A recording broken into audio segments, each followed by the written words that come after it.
Nyirami tanduran wit jagung ku lur. Critane iki aku ning lahan ngindaki tanduran wit jagung ku lur. Tak delok wis pirang-pirang dina ki ora tau udan lur.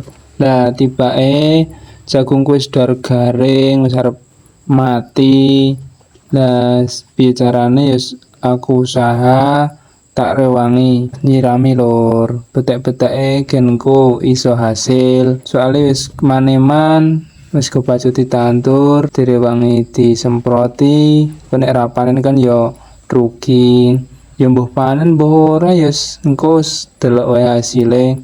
Sing penting kabeh wis diusahani. Enek uler ya disemprot, ora lemu ya dirabuk. Ngono kuwi lho jenenge wong usaha ki ora ana sing langsung instan berhasil kuwi ora ana lur. Kabeh kuwi enek prosese lur. Enek belajare, enek cobaane. Nek langsung berhasil engko wong malah sombong lur. Mula setiap ada usaha apa wae usahane ditelateni, ditekuni sampai berhasil. Adapun ora berhasil berarti kan ora rezekine. Yang penting pantang menyerah dan terus berusaha sampai berhasil lur. Adapun gagal ya coba lagi. Pokoknya sampai iso.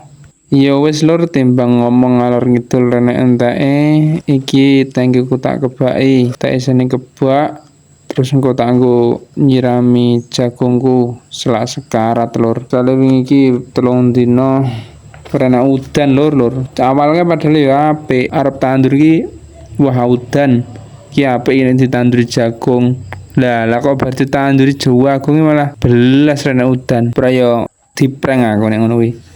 Padahal niate wah engko meneri wayah udan tak tanduri jagung, engko nek panen iso didol, kena nggo tuku beras, kena nggo tuku jajan lur.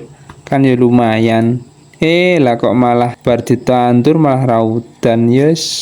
Coto nek ngene iki. Wis ora apa-apa. Menungso iki isone usaha lur. Adapun ora dudan kersane Gusti Allah pokoke. Oke lur, tak lanjut selak kesoren, selak maghrib daerah rampung-rampung kok kayak ngomong. Muga-muga kena berdisirami ndang urip, iso tukul, iso hasil, iso panen kan ya alhamdulillah lur.